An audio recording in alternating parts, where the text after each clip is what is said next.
Hello friends, मैं समिता स्वागत करती हूँ आप सभी का अपने चैनल पर। फ्रेंड्स, आज के वीडियो में हम देखेंगे 36 साइज के बिना अस्तर के कटोरी ब्लाउज की कटिंग और स्टिचिंग। फुल ब्लाउज की कटिंग और स्टिचिंग देखने वाले हैं आज हम ये वीडियो थोड़ा लंबा हो जाएगा। तो देखिए, सबसे पहले हम बैक पार्ट का मेजरमेंट लेंगे। तो जितनी आपकी चेस्ट है, चेस्ट का फोर्थ पार्ट करना है प्लस 2 इंच करते हुए कपड़े को फोल्ड कर लेंगे और फोल्ड को अपनी तरफ करते हुए रखना है और नीचे से लाइन ड्रॉ करते हुए कपड़े को हम सीधा कर लेंगे। अब तैयार ब्लाउज की लेंथ मेरी 13.5 इंच है, तो मैंने 1 इंच बढ़ा कर ली है। आपकी जो भी लेंथ होगी उसे 1 इंच बढ़ा कर ही लीजिएगा। एक डीप नेक ब्लाउज है हमारा, तो शोल्डर लिया है मैंने 5 इंच, आर्म होल लिया है मैंने 5.5 इंच। स्क्रीन पर दिए हुए मेजरमेंट के अनुसार मैं ये बैक पार्ट की कटिंग कर रही हूँ। आप चाहे तो अपना मेजरमेंट ले सकते हैं। अब ऐसे हमें आर्म होल की लाइन ड्रॉ कर लेनी है। अब हम चेस्ट का मेजरमेंट लेंगे। तो चेस्ट हमारा 36 आ रहा है, तो उसका फोर पार्ट आएगा 9 इंच और 1.5 इंच मार्जिन का। आप चाहे तो 2 इंच तक मार्जिन रख सकते हैं। और ये डीप नेक ब्लाउज है, तो हाफ इंच ऐसे बाहर की तरफ लेते हुए ऐसी हम तिरछी लाइन ड्रॉ कर लेंगे और 1 इंच पर हम आर्म होल की गोलाई दे देंगे हल्के हाथों से। अब हमें कमर का मेजरमेंट लेना है। कमर हमारी 30 आ रही है, तो उसका फोर पार्ट आएगा 7.5 इंच। 1 इंच बैक पार्ट की प्लेट्स के लिए और 1.5 इंच मार्जिन का। देखिए, इसी तरह से हमें बैक पार्ट की मार्किंग कर लेनी है। अब जैसे मार्किंग की है हमने, उसी के हिसाब से हम बैक पार्ट को कट कर लेंगे और फ्रंट पार्ट निकालेंगे। फ्रंट पार्ट हम ज़्यादातर न्यूज़पेपर पर ही निकालते हैं कटोरी ब्लाउज का। अगर आपका फैब्रिक 1 मीटर का हो तो आप डायरेक्ट फैब्रिक पर ही कटोरी बढ़ा सकते हैं। मैं न्यूज़पेपर पर ही कटोरी फ्रंट पार्ट निकालती हूँ और कटोरी कैसे बढ़ाते हैं ये भी हम न्यूज़पेपर पर ही देखेंगे। तो देखिए, न्यूज़पेपर लिया है मैंने और ये हमारा बेल्ट ब्लाउज है। तो साम ऊपर की तरफ से हमें बेल्ट को जॉइन करना है, तो हाफ इंच पर हम छोड़ते हुए मेजरमेंट लेना है। तो हाफ इंच छोड़ते हुए हम बैक पार्ट रखेंगे और एज इट इज जैसे हमने बैक पार्ट की मार्किंग की है, उसी कटिंग की है, उसी के बराबर से मार्किंग कर लेनी है न्यूज़पेपर के ऊपर। अब हमें फ्रंट आर्म होल की गोलाई देनी है, तो ऐसी चेस्ट की और आर्म होल की लाइन ड्रॉ कर लेंगे। देखिए, इसी तरह से चेस्ट की और आर्म होल की लाइन ड्रॉ कर लेनी है और हाफ इंच अंदर की तरफ लेते हुए फ्रंट आर्म होल की गोलाई दे देंगे। अब हमें नेक का मेजरमेंट लेना है। नेक विथ में रख रहे मैं 2 इंच और नेक की लेंथ रख रहे मैं 6.5 इंच और नीचे से विथ में 2.5 इंच रखते हुए ऐसा हम एक चौकोन बॉक्स तैयार कर लेंगे और नेक का राउंड शेप दे देना है हल्के हाथों से। देखिए, इसी तरह से हमें नेक का शेप दे देना है। अब हम बेल्ट निकालेंगे। तो नीचे से हमें 3 इंच पर, दोनों साइड से 3 इंच पर हमें मार्किंग कर लेनी है। साइड से भी हम 3 इंच पर मार्किंग कर लेंगे और एक सीधी लाइन ड्रॉ कर लेंगे। अब सामने की तरफ 1 इंच ऊपर की तरफ लेना है और हम बेल्ट का शेप दे देंगे हल्के हाथों से। देखिए, इसी तरह से हमें बेल्ट का शेप दे देना है। अब हमें कटोरी निकालनी है। तो चेस्ट हमारा 36 आ रहा है, तो उसका हिसाब से हमारा कटोरी आएगी 5 इंच और ऊपर 2 इंच लेते हुए ऐसे हमें 5.5 इंच पर मैं कटोरी निकाल रही हूँ। आर्म होल की तरफ से 2.5 इंच लिया है और नेक की तरफ से 1 इंच ऊपर की तरफ लेते हुए ऐसे पूरे डॉट को हम ऐसे जोड़ लेंगे। देखिए, इसी तरह से हमारी ये छोटी कटोरी निकल के आ रही है। आर्म होल हम फ्रंट का ही कट करेंगे। अब हमें बेल्ट को भी अलग कर लेना है और यही बेल्ट हम मेन फैब्रिक पर रखते हुए कट करेंगे और नेक को भी कट करते हैं। और ये छोटी कटोरी निकल के आ रही है, इसको भी हमें कट करना है और साइड से हाफ इंच ऊपर की तरफ लेते हुए ऐसे कटोरी का शेप देते हुए हल्का सा उसको हम छाट लेंगे। अब इसको कटोरी को कैसे बढ़ाते हैं ये देखेंगे। देखिए, ये न्यूज़पेपर लिया है मैंने और एज इट इज जो हमारी छोटी कटोरी निकल के आ रही थी उसको रखना है और एज इट इज हमें मार्किंग कर लेनी है। छोटी कटोरी को ड्रॉ कर लेंगे। देखिए, इसी तरह से छोटी कटोरी को हमें ड्रॉ कर लेना है। अब दोनों साइड से हम सवा एक इंच बढ़ाएंगे। अगर आपका चेस्ट साइज ज़्यादा हो तो आप 1.5 इंच तक बढ़ा सकते हैं। सवा 1 इंच बढ़ाया है मैंने और इसका हम सेंटर निकालेंगे। देखिए, 8 इंच आ रहा है, तो सेंटर आएगा मेरा 4 इंच और 4 इंच से हमें 1.5 इंच नीचे की तरफ करते हुए ऐसे हम एक सीधी लाइन ड्रॉ कर लेंगे और जो हमने दोनों कॉर्नर निकाले हैं उसको हमें ऐसी तिरछी लाइन ड्रॉ कर लेंगे। अब सामने की तरफ से हम हाई हुक के लिए हाफ इंच बढ़ाते हुए ऐसे मार्किंग कर लेनी है और ऐसे हमें नीचे सीधी लाइन ड्रॉ कर लेंगे। अब साइड से सिलाई मार्जिन के लिए हाफ इंच बढ़ाते हुए कटोरी का शेप दे देना है। इसी तरह से हम कटोरी बढ़ाते हैं। किसी भी साइज की आप कटोरी इसी तरह से बढ़ा सकते हैं। अगर आपका फैब्रिक 1 मीटर का हो तो आप डायरेक्ट फैब्रिक पर ही बढ़ा सकते हैं। मैं यहाँ फैब्रिक की बचत करने के लिए मैं सबसे पहले न्यूज़पेपर पर ही कटिंग करती हूँ। तो देखिए मैंने मेन फैब्रिक के साथ भी कट कर लिए हैं। एज इट इज जैसे हमने पेपर की कटिंग की है उसी के बराबर से हमें कटिंग करनी है। देखिए बेल्ट मैंने डबल बेल्ट निकाला है, इसको हमें नीचे से सिलाई में नहीं जाता इसलिए हमने हाफ इंच बड़ा कर लिया है पेपर को। अब हमें स्लीव्स का मेजरमेंट लेना है। तो देखिए स्लीव्स का मेजरमेंट लेने के लिए हमें बैक पार्ट का आर्म होल चेक करना है। तो हाफ इंच शोल्डर का छोड़ते हुए हमें बैक पार्ट का आर्म होल चेक करेंगे। वो आ रहा है मेरा 8 इंच और 1.5 इंच मार्जिन का। इसी तरह से हमें स्लीव्स का मेजरमेंट लेते हुए आर्म होल की गोलाई आएगी हमारी 9.5 इंच और है बिना अस्तर का ब्लाउज है हमारा, तो ये 1.5 इंच छोड़ते हुए हमें स्लीव्स का मेजरमेंट लेना है। तो स्लीव्स की लेंथ आ रही मेरी 9 इंच लेंथ है, तो मैंने हाफ इंच बढ़ा कर लिया है 9.5 इंच और साइड से 9.5 इंच लेते हुए ऐसी मार्किंग कर लेंगे। और 3.5 इंच पर हम स्लीव्स को डाउन कर लेंगे और यहाँ से 2.5 इंच सामने की तरफ लेते हुए ऐसे हमें मार्किंग कर लेनी है। और यहाँ से हम छोटा राउंड निकालेंगे। देखिए इसी तरह से हमें स्लीव्स का शेप दे देना है। और हाफ इंच अंदर की तरफ लेते हुए फ्रंट आर्म होल की गोलाई के लिए हाफ इंच अंदर की तरफ लेते हुए शेप दे देंगे। अब स्लीव्स का राउंड आ रहा है मेरा 5.5 इंच पर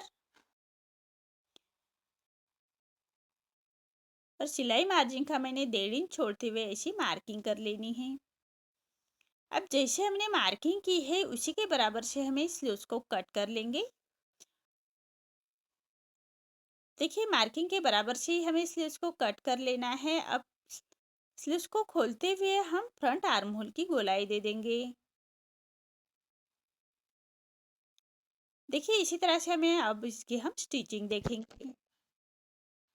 देखिए अब इसकी हम स्टिचिंग देखेंगे। तो कटोरी की मार्किंग करनी है 1.5 इंच और ऊपर से लिया है मैंने 2.25 इंच लेते हुए ऐसे हमें डाट की स्टिच कर लेंगे।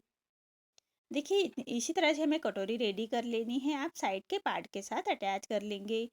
तो कटोरी अटैच करते वक्त हमेशा गले की तरफ से ही अटैच कर लीजिएगा। नीचे हमारी कम ज़्यादा हो तो बेल्ट लगाने से पहले उसको हम छाट सकते हैं।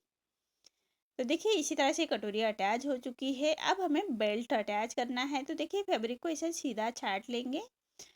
अब बेल्ट हमें मेन फैब्रिक पर ऐसा कटोरी का जो डार्ट का फैब्रिक है उसको फोल्ड करते हुए हम बेल्ट रखेंगे।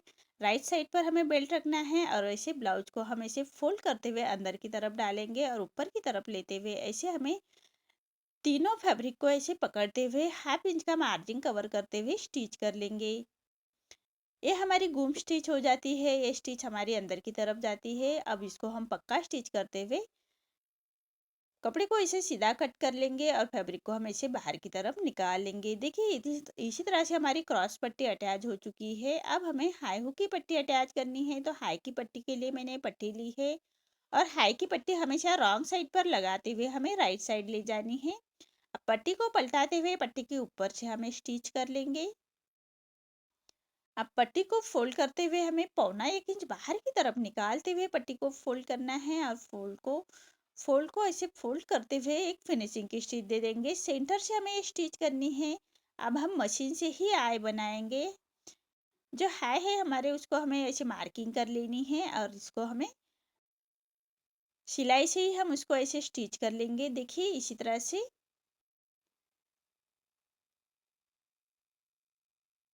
हमें हाई बना लेने हैं। अगर आप चाहे तो सुई धागे से ही बना सकते हैं।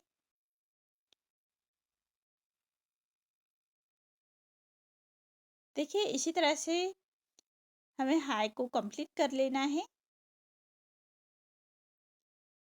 देखिए इसी तरह से अब दूसरे साइड का भी हमें नेक इसी तरह से रेडी कर लेना है। तो दूसरे साइड में हमें हुक की पट्टी अटैच करनी है। तो हुक की पट्टी हमेशा राइट साइड पर रखते हुए हमें स्टिच कर लेंगे और जो हाई हुक के लिए हमने हाफ इंच छोड़ा था उसी मार्जिन को कवर करते हुए पट्टी को अटैच कर लेना है और पूरे पट्टी को फोल्ड करते हुए एक फिनिशिंग की स्टिच दे देंगे। इसी तरह से हमारे दोनों पार्ट रेडी हो चुके हैं। दोनों पार्ट हम नेक रेडी करने से पहले हाई हुक की पट्टी चेक कर लेंगे और नेक हम बैक पार्ट का और फ्रंट पार्ट का एक साथ ही बनाएंगे। तो इसलिए हम सबसे पहले हम बैक पार्ट की मार्किंग करेंगे नेक की। तो नेक विथ में रख रही हूँ मैं 2 इंच और नेक की लेंथ रखी है मैंने 9.5 इंच और ऐसा राउंड नेक निकाल लेंगे। सिंपल ही नेक रख रही हूँ मैं। अगर नेक को डिजाइन बनाया तो वीडियो लंबा हो जाएगा, आपको पूरा वीडियो दिखाना था इसलिए मैंने ये सिंपल ही रखा है। और फुल वीडियो की कटिंग और स्टिचिंग देखेंगे हम ये वीडियो में। तो देखिए अब हम बैक पार्ट की प्लेट्स दे देनी है। जो हमने बैक पार्ट की प्लेट्स के लिए 1 इंच छोड़ा था उसी मार्जिन को कवर करते हुए हम बैक पार्ट की प्लेट्स दे देंगे। अब हमें फैब्रिक को ऐसे फोल्ड कर लेना है और साइड से 1/2 इंच ऊपर की तरफ लेते हुए ऐसे हम फैब्रिक को छाट लेंगे। कमर की तरफ से हमेशा ऐसे छाट लीजिएगा, तभी हमारे ब्लाउज की फिनिशिंग आएगी। और एक सीधी पट्टी लेते हैं और कमर पट्टी अटैच कर लेंगे। तो जो हमने 1 इंच बढ़ाकर लिया था लेंथ में, तो उसे हमारे कमर पट्टी में 1/2 इंच आता है और शोल्डर में 1/2 इंच आता है। तो इसी मार्जिन को कवर करते हुए कमर पट्टी अटैच कर लेंगे और पट्टी को पलटाते हुए पट्टी के ऊपर से हमें एक स्टिच कर लेनी है और पट्टी को फोल्ड करते हुए इसे हम कॉर्नर की स्टिच कर लेंगे। जो एक्स्ट्रा फैब्रिक आ रहा है उसको कट कर लेना है और पूरी पट्टी को फोल्ड करते हुए क्रॉप स्टिच कर लेंगे। देखिए इसी तरह से हमारा ये बैक पार्ट भी रेडी हो चुका है। अब हमें शोल्डर अटैच कर लेने हैं। तो देखिए 1/2 इंच का मार्जिन कवर करते हुए हमें शोल्डर को अटैच कर लेंगे। गले की तरफ से शोल्डर को थोड़ा 1/2 इंच किंचित अंदर की तरफ दबाकर स्टिच कर लीजिएगा। ऐसी तिरछी स्टिच कर लेनी है, इससे हमारे शोल्डर गिरने के चांसेस कम हो जाते हैं। देखिए इसी तरह से दोनों पार्ट मेरे अटैच हो चुके हैं। अब हमें नेक रेडी कर लेना है। तो नेक रेडी करने से पहले हाई हुक की पट्टी हम चेक कर लेंगे। अब मैंने तिरछे में पट्टी ली है। नेक को लगाने के लिए हमेशा तिरछे में ही पट्टी लीजिएगा। और मैंने 1.5 इंच की ये पट्टी ली है और 1/2 इंच जो हमारे एक पैर का मार्जिन रखते हुए पूरे नेक के ऊपर हम पट्टी को अटैच कर लेंगे और इसी तरह से पट्टी को फोल्ड करते हुए स्टिच को लॉक कर लेना है। अब पूरे नेक को हमें इसे छोटे कट्स लगाएंगे, सिलाई ना कटे उसका ध्यान रखें। इसी तरह से पूरे नेक को हम ऐसे छोटे कट्स लगा लेते हैं। अब पट्टी को पलटाते हुए पट्टी के ऊपर से हम एक स्टिच कर लेंगे फिनिशिंग के साथ। जो सिलाई मार्जिन है उसको अंदर की तरफ लेते हुए ये स्टिच करेंगे। ये स्टिच हमारी पट्टी के ऊपर ही आनी चाहिए। अब पट्टी को फोल्ड करते हुए ऐसे हम एक कॉर्नर की स्टिच कर लेंगे। देखिए इसी तरह से पट्टी को पूरा फोल्ड करते हुए कॉर्नर से स्टिच कर लेनी है। पट्टी के कॉर्नर से जो एक्स्ट्रा हमारे फैब्रिक आ रहा है उसको हम ऐसे कट कर लेंगे। अब पूरी पट्टी को फोल्ड करते हुए क्रॉप स्टिच कर लेंगे। आप चाहे तो फाइनल स्टिच भी रख सकते हैं, मैं रॉप स्टिच कर रही हूँ। बाद में हम सुई धागे से उसको स्टिच कर लेंगे। इसी तरह से हमें नेक रेडी कर लेना है। बैक पार्ट का और फ्रंट पार्ट का दोनों साइड का नेक हम एक साथ ही रेडी करेंगे। देखिए इसी तरह से नेक रेडी हो चुका है कितने फिनिशिंग के साथ। अब हमें साइड का पार्ट चेक कर लेना है, कम ज़्यादा हो तो हम उसको छाट सकते हैं स्लीव्स अटैच करने से पहले। ज़रूर ध्यान ध्यान से इसको हमें चेक कर लेना है। दोनों साइड के ऐसे पार्ट हम चेक कर लेंगे, उसके बाद हम स्लीव्स रेडी करेंगे। देखिए इसी तरह से चेक करते हुए हमें फ्रंट पार्ट ज़्यादा आ रहा है तो उसको हम छाट लेंगे। अब हमें स्लीव्स रेडी कर लेनी है। तो जो हमने 1.5 इंच छोड़ा था उसी मार्जिन को हमें ऐसे कॉर्नर से फोल्ड कर लेंगे और जो हमने 1.5 इंच छोड़ते हुए मेजरमेंट लिया था उसी फैब्रिक को हमें फोल्ड करना है। तो 9.5 इंच हमारी लेंथ आनी चाहिए। इसी के हिसाब से हम फैब्रिक को फोल्ड करते हुए क्रॉप स्टिच कर लेंगे। बाद में हम इस सुई धागे से इसको भी स्टिच करेंगे। अब जो हमारे फ्रंट आर्म होल की गोलाई है वो हमारे फ्रंट साइड में ही आनी चाहिए, इसका ध्यान रखें। तो देखिए इसी तरह से हमें चेक कर लेना है। साइड का पार्ट कम ज़्यादा हो तो ऐसे छाट लेंगे। अब जो स्लीव्स का सेंटर है बराबर हमें शोल्डर के ऊपर रखना है और जो फ्रंट आर्म होल है वो हमारा फ्रंट साइड में ही आना चाहिए और बराबर सेंटर से हम स्लीव्स को अटैच कर लेंगे। देखिए इसी तरह से हमें स्लीव्स को अटैच कर लेना है। अब सामने की तरफ से भी उसको पलटाते हुए फैब्रिक को हम ऐसे सामने की तरफ से ही स्टिच कर लेंगे।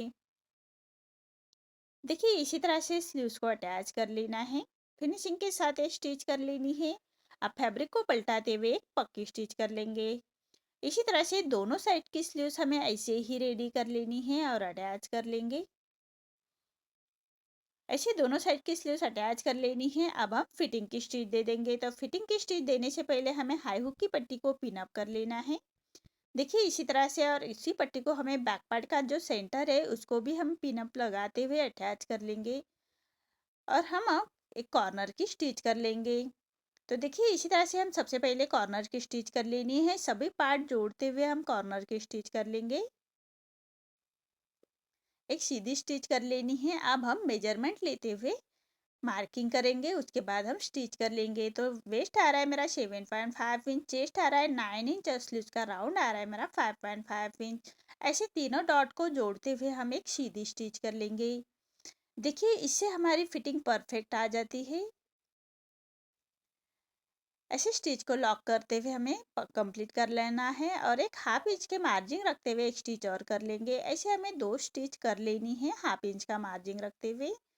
अब हम फैब्रिक को सीधा कट कर लेंगे। साइड से हमें फैब्रिक को ऐसे सीधा कट कर लेना है स्टिच कंप्लीट होने के बाद। देखिए सिलाई कंप्लीट होने के बाद हमें ऐसे फैब्रिक को सीधा कट कर लेंगे और इसको हमें ऐसे छोटे कट्स लगा लेने हैं। इसी तरह से दोनों साइड की स्टिच हमें फिटिंग की स्टिच कर देंगे। इसी तरह से दोनों साइड की फिटिंग की स्टिच ऐसे ही कर लेनी है। देखिए इसी तरह से मेरा ये ब्लाउज रेडी हो चुका है। अब इसको हमें आखिरी से फिनिशिंग देखेंगे। देखिए कितनी फिनिशिंग के साथ हमारा ये ब्लाउज रेडी हो चुका है परफेक्ट। देखिए इसी तरह से मेरा ये ब्लाउज रेडी हो चुका है। आपको मेरा ये वीडियो कैसा लगा प्लीज़ कमेंट में बताइए। अगर आप चैनल पर पहली बार आए हैं तो लाइक शेयर ज़रूर करें और चैनल को सब्सक्राइब ज़रूर करें। धन्यवाद।